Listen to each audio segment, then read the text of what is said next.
again for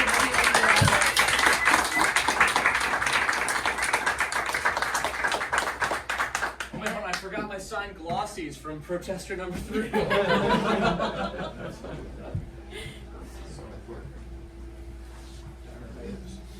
Oh yeah, I'm so stoked about giving these out.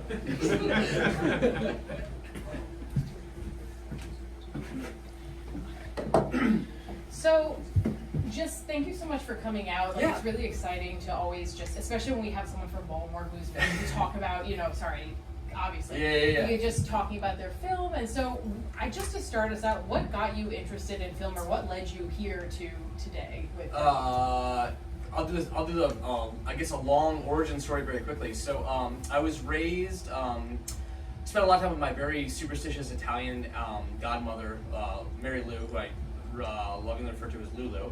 And so she was very, I didn't think you meant to do this because she was pretty religious, bought me all kinds of like fucked up movies. And I would say the origin story for getting into horror specifically was like I was a really big fan of like Teenage Mutant Ninja Turtles, Teenage Mutant Ninja Turtles, I'm gonna fuck this all up. The Ninja Turtles and then Ghostbusters, but then Toxic Crusaders. When I saw there was a live action Toxic Crusaders movie, Toxic Avenger, at like Woolworth or wherever we were one day, she's like, oh yeah, I'll buy that for you. That's probably like the live action Ninja Turtles. Seeing that movie definitely like catapulted me into being like anything that was like should not be appropriate to watch as a kid became this allure, right? So horror movies at a very early age was like, oh fuck, things I'm not supposed to be watching, that's very exciting. And I became very passionate about finding these things that were underexplored or forbidden to me as a young person. And then when I found the Family Camcorder at like age 12, I started making stuff, but horror was what I grew up loving because it felt like that sort of like forbidden fruit. So Awesome. yeah. And these are a few questions, by the way, from Instagram, but we will have time for everyone else to ask some questions at the end, just if you were wondering. So, what for this film in particular, then, what was the inspiration behind this film, or how did this come to be? Sure. So a couple things. So the Baltimore connection to this is years ago I'd heard that there was a live on the radio seance from the Edgar Allan Poe house, and it was something that like where they did a seance trying to contact the ghost of Poe. So it was actually funny. It was actually, and I remember years ago I talked to Jeff Jerome, who was the curator of the Poe house. I don't think he's still the curator anymore, but he was saying, yeah, they actually record, because I could not find a recording of this anywhere, and he was actually saying that when they recorded all this stuff, after the broadcast, they got no results. And then after the broadcast, the crew had played back some stuff they recorded after they went off the air, and they heard some spooky ghost sounds. They were like, they sound very weird. So that was one origin story. And the other one was more like the idea of not really liking a lot of found footage movies. And I wrote a list of all things I hate about found footage movies, and this was kind of the start of that.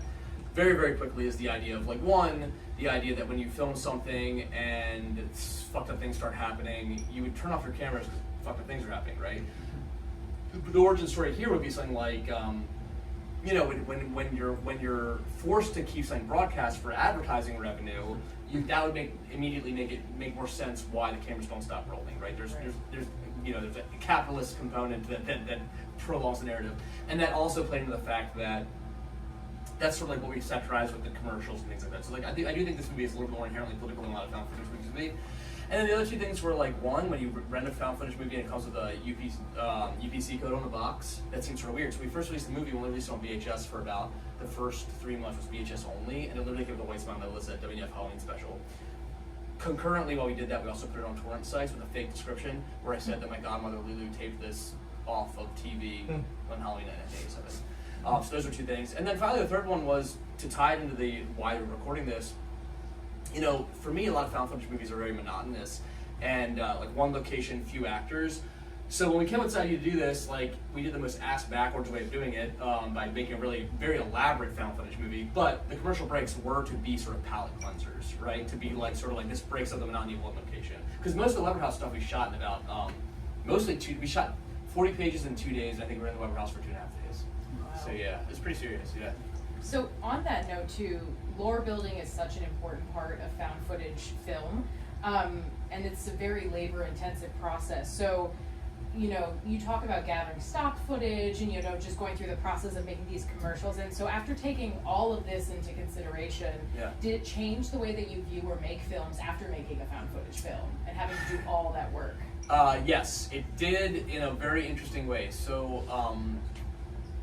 I had read an early review of WNUF And I think when we were making this, I don't think we understood like how special it would be. I certainly didn't think every October I'd be doing screenings.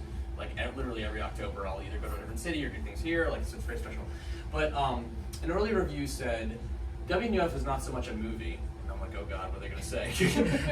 Not so much a movie as it is an experience. And they were talking about how when they first bought on VHS, they'd like go to their closet and actually pull out their VCR and make this almost like a ritual, right? And at that moment, I sort of stopped. I was like, well, fuck movies. I want to make experiences. You know, like that seems more interesting to me from a standpoint of just like traditional narrative storytelling. So this really changed how I considered like what I wanted to do further with horror movies. Cause I mean, like, you know, I made a bunch of like straight narrative movies, and I love them. And I still have a passion for that stuff too. This was something that was just so much more invigorating from a storytelling standpoint. All the things you could do, right? In a normal narrative script, you have setups and payoffs, and like, you know, it's sort of like that part where a story is lean and mean, where like you know something's gonna come back if it's like, you know, there's that like, you know, if there's a shotgun on the wall at the start of Act 1, you better fucking use the shotgun at the end of Act 3, right? With a movie like this, because it's based in reality, you're never quite sure what's gonna get paid off, and I think that's very liberating as a storyteller, because it's like I might just be throwing darts that don't come back, or throwing frisbees that don't come back. You know, so I think it did change what I wanted to do from a standpoint of my own art, but also it came from the fact too, like I was doing things like this when I was in film school, and when I was in high school, I did a bunch of like sort of like more political video art and some things with recontextualization. Just that was really more politically charged, and that took a backseat when I started making straight narrative horror features. But this was like a reigniting of that passion to be like, oh shit, I don't just have to make like a traditional 3-act structure movie. I mean, this follows a 3-act structure very traditionally, but like it was more exciting to me what we could do with this sandbox. And so, on that note, then, saying that you hated, you know, just not hate, but you found a lot of flaws in found footage horror films. Moving forward into now with the advancement of technology and everything, what do you think the future is for films like this, and how it's evolved with the evolution of technology? I think what's really interesting is like, I mean, there's more modern art forms than film. However, film is still a very young art form, right? Like, you know, like 100 years and some change. And I think, especially with the internet, like even like stuff like creepypasta, like immersive storytelling and different ways of telling a story through different layers of mediums, but also just how you reveal information. I think it's sort of an exciting time, and I think found footage stuff is, even though there's a ton of them, and some people are very lazy about found footage as a format, because there's lots of different ways you can do found footage. There's a lot of different ways you can tell movies, like, or tell stories. I should say tell movies. Like most recently, like one of the cool things, my wife and I, she wrote this video game, Amanda the Adventurer, that like we got to do, like that we got to do we co-directed and co-produced the cutscenes for. But she wrote the game, and stuff like that is like what excites me about storytelling more so than like going and making like a fucking like Transformers movie or something, you know. And that's really special. Also, that is a great game. If you thank you so much. Well, I shouldn't take credit for the game. She wrote it, but yeah, I was involved in a little bit of it. Quick question about the editing process too. How did you decide the order of the commercials, and what was the filming and aging process? Like, I see you also have aging on the DVD. Yeah, just a subtle plug if you want to get the DVD. But or yes. the Blu-ray, yeah. So we shot it on DV Cam, which is digital tape stock. We shot it on SVHS, shot on VHS. So it still did have like an analog type format, which all 30 frames a second, so like what the camera would have been shooting on back then. But then we ran it through VCRs to make it look like a tape, like that had been aged that way. So like anything that was, nothing was fresh out of the box. It was supposed to look like it had been almost like a tape, you know, traded through various collectors. Although obviously you're watching, in my opinion, you're watching Harvest's tape, hence the fast forwarding. You're watching it with them, so yeah. Awesome. And we have a question from Instagram. What was the funding process and location scouting process? Did you say funding? Funding. Like, how did you? The whole budget was $1,500. So I was gonna say we had Jimmy George, my co-producer on this movie, who helped me write the film as well, along with a bunch of other folks. So cause some people drove some of the commercials already. Jamie did like a Jamie Nash did some story credit. We had some money in the Midnight Crew Studios bank account that I think was from, I'm almost positive we got an advance from Media Blasters for our film Witches Brew, the film we made before this. I mean, that was all the money was in. And like that kind of decided the budget. Like I put some of my own money in to buy like an SVHS camera and like a stock footage website subscription, which at the time was only $100 for the year. Like it's fucking crazy. Like it was a different time. Now, you know, a lot different now. But that was the funding for it. What was the second part of that question? The second part was location scouting, because I see Stella Maris is in this, right? Oh my gosh, we could get us in trouble for that. How did you know that? You put it on the commentary. Did I really? Yeah, I you said did. the name? Yeah. Sorry, I shouldn't have put that. No, out. you're fine. Don't worry Ignore about it. that. No, I was gonna say no one knows. I don't even know if that was the place. Okay, so so no, you're not big deal at all. Seriously. So most of the locations, like we had shot part of the stuff at the rectory, and we shot part of our film we made called Book of Lore there, and we wrote the movie. And Book of Lore was shot in 2006, 2007 era. When it came time to shoot this movie, we're like, we're gonna need a fucking like classic haunted house, and that was the one that we could afford because it was free. So that's what dictated that. But it was truly like the priest used to live on site at that house. And it had not been used because our buddy Mike, his dad, basically ran that part of the hospital, and that was just like quite literally an abandoned mansion, and it was amazing. I mean, like, it's kind of like Kids in the Candy Store. You go there and you're like, oh cool, this would be like a place that I would have broken into in high school and just like fucked around and like hung out with friends. But we were able to shoot a movie there and have total control over it. So it was not fun to chase a cat when we lost the cat during that night. That was definitely tricky. So. Well, to that, do you have any advice that you give any aspiring local filmmakers in Baltimore and beyond, just for filmmakers in the room tonight? See if Two pieces of advice. Two advices. There we go. Two, learn how to speak English, or any language, I should say. What I would say is the number one would be make the movie only you can make. I think when WNUF was on, like, when I realized what I wanted to do with WNUF, it was like I've always loved Halloween. Halloween is my special, like my most important, like my whole year revolves around Halloween basically. Even before we made this movie, and like I worked in local television. I worked for the mayor's office for a long time, and I understand that format. But I also grew up like loving like old, like my godmother Lulu, who I'm gonna bring up again. Like she would tape tapes off of local TV. Like she would have just like when the Challenger shuttle exploded, she had 4 hours of just taping the news broadcast from that day. And when we were starting to write this, I just went to her house and took all these tapes and just started watching them.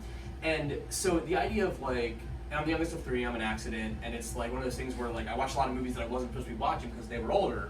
And the idea of sort of like almost like this archaeology of the past through media was something that's very special to me and very close to me. So the idea of working in television, that, Halloween, growing up loving like just VHS tape, like the VHS horror movies, like this felt like the movie that only I could make from a standpoint of like the origin of the creation of the initial story. So I think a lot of people want to make movies because they're excited about things like Star Wars or like these big like flagpole type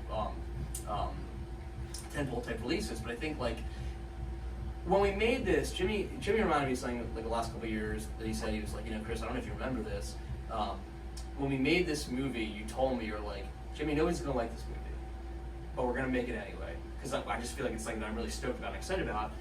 And I was so passionate about it that like when you make a movie that's full of so much passion, I think it'll find its audience. And I've been very, very fortunate every year that like people who love Halloween as much as I love like old like just like weird tape trading culture. We're a little ahead of the curve on like realizing what VHS collecting would become years later. Because I don't think it was as serious then, but subsequently it has been. And I think it resonated with that audience. The other piece of advice I would say is just like, just make stuff. Like a lot of people I think wait around for the budget to be right? Or they wait around for the right opportunity. I mean, you'll wait for fucking ever, And I think that's important. I think it's just better to look at your resources and say, what can I make with my resources? Because this movie was almost reverse engineered from what resources do we not have and how can we make that a strength? Because I think that's what's important. Like, necessity is the mother of invention, but what can you make that's currently at your disposal? Yeah. And is there any upcoming projects in filmmaking or outside of filmmaking you want to share with Sure. us that are upcoming? So a couple things, a bunch of things. So my wife just directed a movie that I wrote called For Sale by Exorcist that was funded by Epic Pictures and Dread Central. That'll be doing a local premiere in Baltimore in November. It'll be on streaming hopefully in spring. Obviously there's the WNUF sequel out there, Halloween Megatape, that takes place in the 90s, so some characters come back, the Burgers come back, Frank comes back a little bit, a bunch of minor characters. I'm currently sold out of that, but TerraVision just announced it on Blu-ray, so that'll be coming out in a couple weeks. It'll be, I guess, shipping for the deluxe set. It's like this big, crazy Blu-ray release of that, and then standalone releases of that will come out in October. And then Amanda the Adventurer 2 will be coming out sometime this spring, which we co-directed and co-produced the scenes for. It's a video game. And then the final thing is I turned 40 in April, and I have this crazy dream. Knock on wood to make sure I can do this. I have a crazy dream to shoot a feature in 4 days. So that's like I'm trying to do that. So yeah. Definitely keep us posted. We'll share it all up. Are there any questions from the audience all the way in the back? Yeah, so something I was curious about with the structure of the film, it being like, I mean, I guess it's got like a bunch of commercials interspersed. It kind of reminded me of stuff like Amazon Women on the Moon and like the Kentucky Fried Movie. Yeah. Were those at all like, was it informed at all by stuff like that? So it's interesting. I think not directly, but I do think the idea of making things like I have a very short attention span, and I think this is a great way for me to be like, okay, let's like do weird things, right? Or like probably more so in the sequel as much, where I was like, oh, when I make a giant monster movie, I'll make a 30-second version of that. This one I think was like, because I'm primarily my technical experience is in editing, so like I feel like that was what was exciting. I would go through and watch stock footage and be like, what the fuck can we do with this clip of somebody like, what can we do with this clip of a fucking orange soda bottle exploding, and then we would go from there. So yeah, but yeah, I was gonna say it's probably just my attention span, less a direct reaction to that. But I love those movies. Yes, Chris. So going back to what you were saying about found footage movies, a big trend for a lot of them is that they do tend to encounter something supernatural, like ghosts, cryptids, even kaiju. But the fact that this one ends on such a down-to-earth kind of horror, was that a direct response to that trend in found footage, or was that a... So for me, the quintessential Halloween story is Legend of Sleepy Hollow, right? And obviously Legend of Sleepy Hollow, it's a little bit ambiguous. Not really. Bron Bones is the fucking Headless Horseman. Exists in this way that, not to sound cliche, man is the true monster, right? And I think all the WNUF movies kind of represent that fact that, we are, oh my god, I just realized, we're also shooting a WNUF spin-off right now called Trick or Treat with Reed Richmond that was sort of like an off-tier of the sequel with George Stover playing Reed Richmond as a B-movie actor. So that is something we're literally, it's probably going to come out next October. I should have talked about that in relation to this. Sorry, too much going on. But no, I think with this, it's like, while there's certain haunted house movies I love, I didn't want to make this a ghost movie, right? Like I really think, especially the connection to the advertising and stuff, it felt like way more an indictment of capitalism and the way of just how people can be really shit at each other. Actually, it's really funny. I had a really long conversation about this with Paul Fahrenkampf, who played Frank Stewart one time. I was like, well, who do you think killed the cat? Frank, or not Frank, Paul. Do you think the harvest people killed the cat? He's like, no, I think Frank killed the cat. And I'm like, I kind of do too. To get that fucked up twist, because he wants ratings. So. Oh, Nikki, yes. Nicolette Veronica Stanzi.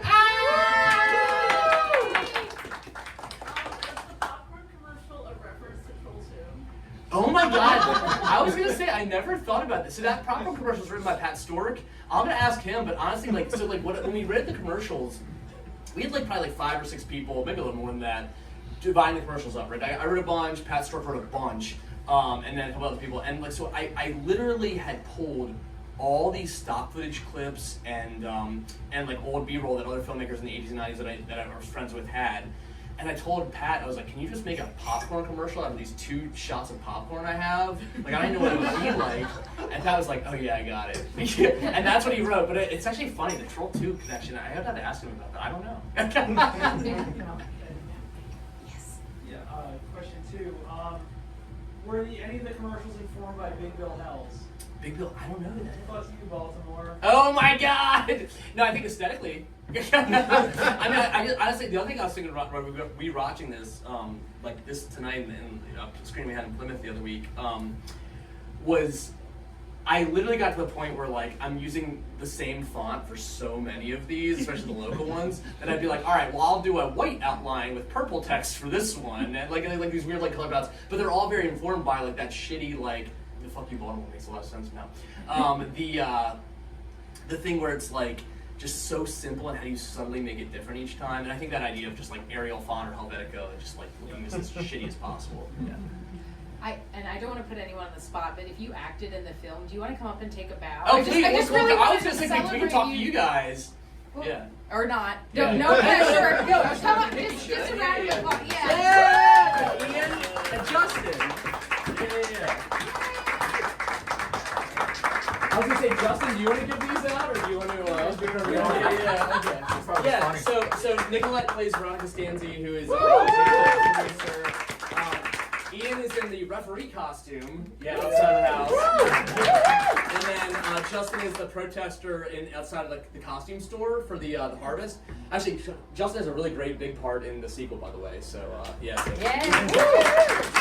And I'm gonna give these out right now because Justin made some. Who wants a signed glossy? There you go. I only got so many, guys. Hold on, here we go. All right. Oh hell yeah. There you go. I got two more. All right. Nice. What a hit! Well, I was gonna say, can I ask you guys some questions? I mean, like, okay.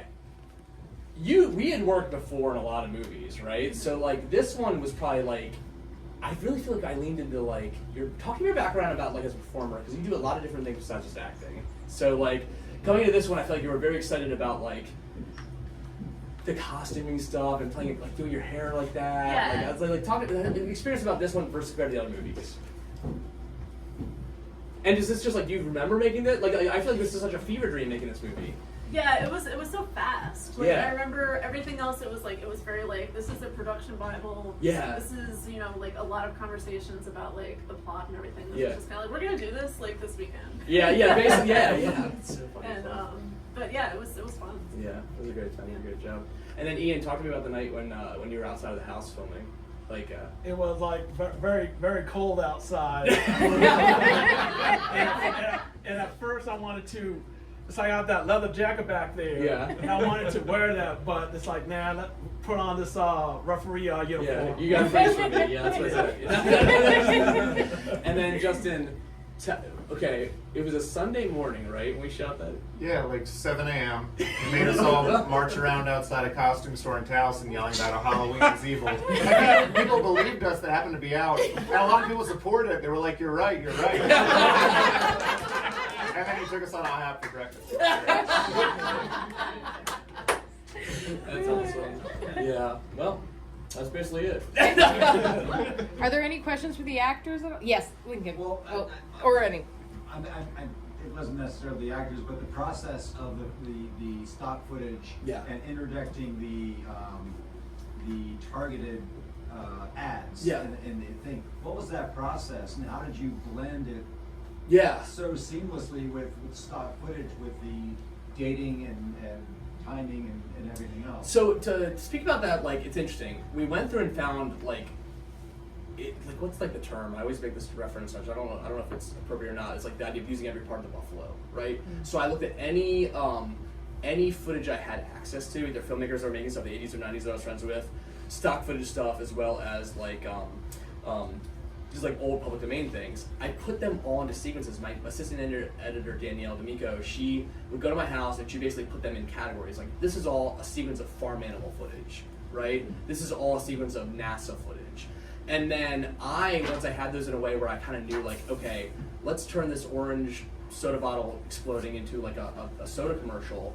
I had a bunch of the people that were writing the commercials come over, and I wrote a bunch of them before this, so they could kind of see what I was doing. Like, I think the first commercial we did was the 1-900 Monsters, the first one I did, because that was like the vibe set. I would show them what I had. I was like, guys, that's the vibe. Now, Pat Stork, Matt Mentor, like all these folks that are working on these commercials, I was like, look at the footage I have. Pat, I'm going to show you all the stuff I have of cops. I need you to make a show called Chicago Lightning. I want it to be, she was like, okay, got it. And Pat was really great at the time because he knew you can't write, when you're writing a B-roll, you might be able to write to one shot. You have to make it really generic and vague. When we made the sequel, it was a lot more written to like what I wanted to do, right? And I kind of knew the game at that point, and I was the only person that wrote stuff for the sequel, so it was a lot more hands-on. But running it through the VCR made things match a lot better. And so there's certain shots that are more modern. Like the popcorn ad is B-roll that was shot HD in 2012 or 2011 or whatever. When we run through VCR, it looks just as shitty as like the footage of like cops in the 80s. So yeah. Yeah. So you actually ran it through a VCR? Oh, like 3 or 4 times, yeah. Wow. Yeah. That was the moment, running it through the VCR was the moment where I was like, holy shit, this feels real now. Because we were editing it, I was like, this is probably gonna look like assholes. Like, this is not gonna look like how, people are gonna realize the jig is up very quickly, you know, right? And then that was the switch, yeah. Yeah. Well done. Thank you so much. Go ahead, Joe in the back. Yeah, I got a bunch of questions tonight. So with I guess jumping off that, like talking about the analog approach, what made you want to go for doing it the long way as opposed to like the shortcut that most people take by trying to throw some filters on it now? So at that time, the filters were nowhere near as good as they should have been. Now I think with some of those Universal Maxim plugins, they actually look pretty decent. But I also know everyone who's a filmmaker knows when they're using those things immediately. So and the other thing I'll tell you is when we made the movie, I remember showing it to someone who's I would say a hero at the time, a huge true hero of mine. Was watching the movie, was like, this is really good, but you should have shot it HD. And I was like, you don't fucking get it. If I shot this HD, it's not the movie it needs to be. And I think that was the most important thing. At a time when most of my film school friends were bragging about shooting things on a Red camera or something, or we shot 4K. So I was like, yeah, I shot this shitty movie on VHS. And that was because that was what it needed to be, not necessarily what was in vogue at the time. I think doing something that was appropriate superseded anything that was cutting edge. And I think appropriateness is really important when you think about a movie that's as weird as this. So, yeah. Well, thank you. Just give one Yeah. more round of applause.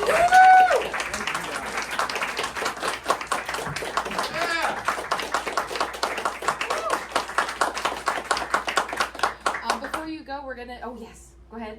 Is Weber's Farm stoked about this movie? I don't think Weber's Farm knows this movie exists. but please feel free to tell them, Chuck. Tell them the check's in the mail. I've bought lots of pumpkins there. That should pay down my debt. All right, thanks. We have one last thing. We have a raffle, so if you win this, you could win a Blu-ray. Whatever they want. Yeah, whatever Blu-ray, you win, any Blu-ray or the T-shirt, whatever we do. I only have mediums and larges though, so. So if you would do the honor, Chris, just so everyone knows that I am not cheating. Drum roll, please. All right. Am I pulling 3 or should I pull one at a time? Just 3's fine. Yeah. I'll go 1. Okay. No, hold on. Okay. 1, 2, 3. All right, cool. First one is 374021. Nice. All right. Well, let's talk at the back table. We're done, and then 374011. So close. 374011. Okay, nice. Oh, yeah. And then Last one. 374020. That's me. Nice. All right. So you need to pick a disc off the table, and I have T-shirts as well. So let's talk about that. But yeah, cool. And thank you all so much.